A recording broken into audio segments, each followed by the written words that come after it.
In this video, I'm going to be sharing with you the ironic process theory and why it makes NoFap impossible.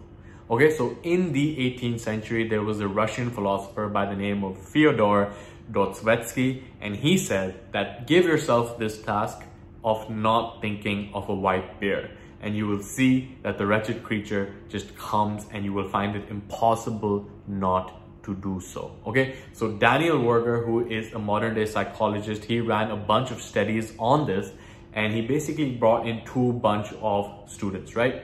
First group of students, he instructed them to not think of a white bear, and each time that they did, he instructed them to basically click a bell. And what he found was that these students basically thought about the bear more than one time per minute.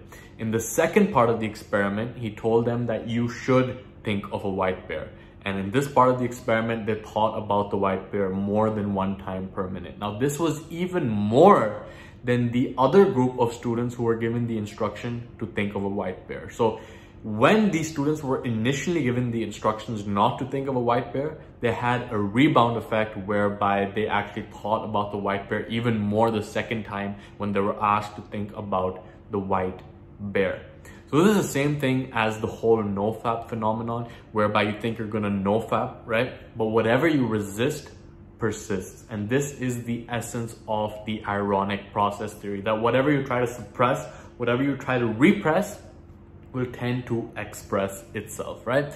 So we have so many people who are tracking their streaks. I did that for like 180 days, and it's great in the beginning when you are trying to rewire the negative effects that porn has on your brain.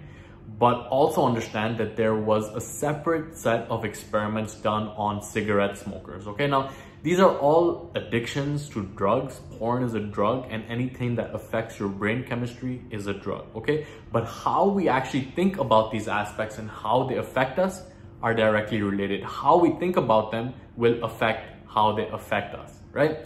So in this study, they basically brought in a bunch of different air stewards, right? So one air steward they were all smokers, right? So one group of smokers basically were on a 4-hour flight. The other group of smokers were on a 10-hour flight.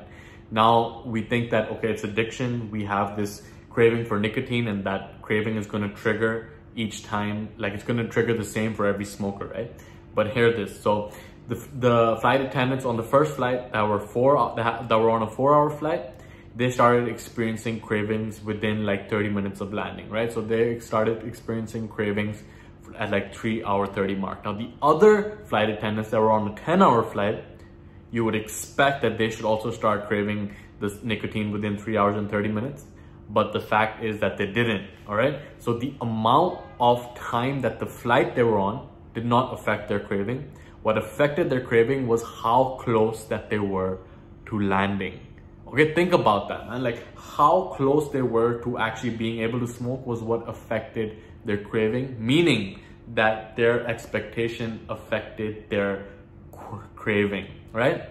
And the thing with all of these addictions are that they are habits that we engage in that are damaging to our well-being, but it's actually kind of a mind game going on, because when we have the expectation of not being able to do something, when we just think, okay, we're not going to do it, like the flight attendants, they're like, okay, it's not even a choice for us to smoke right now.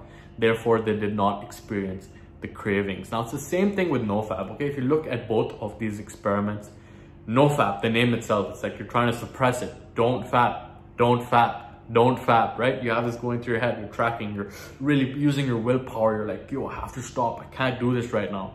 But the more you repress it, eventually it will come to the point of expressing itself. Then that is why we have so many guys going through this relapse, going through this phase.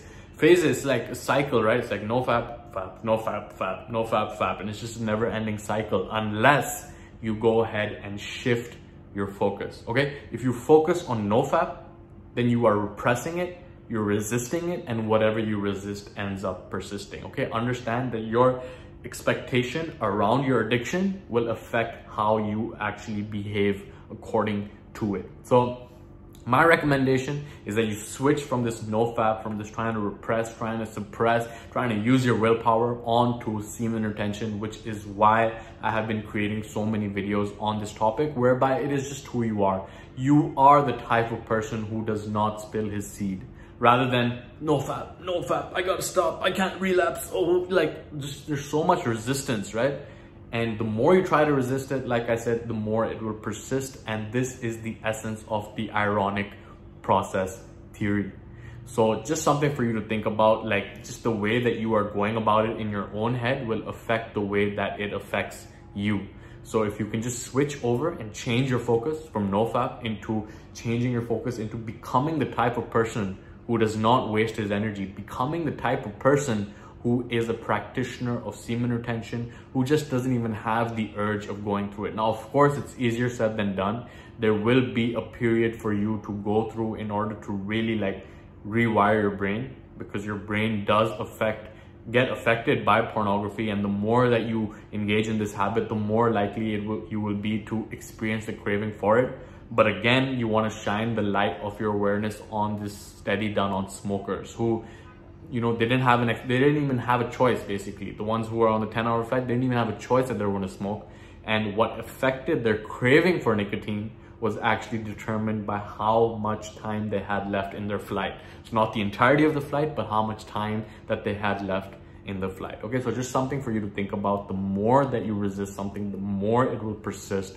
So shift your focus from NoFap, from resistance, from suppression, from repression, onto becoming the type of person for whom the desired behavior is a natural expression of who you are. Okay? So I hope that this has been valuable for you. Leave a comment below letting me know if it has, and click a bunch of the buttons below if you haven't already. But with all that being said, this has been Mo, and I'll see you in the next video.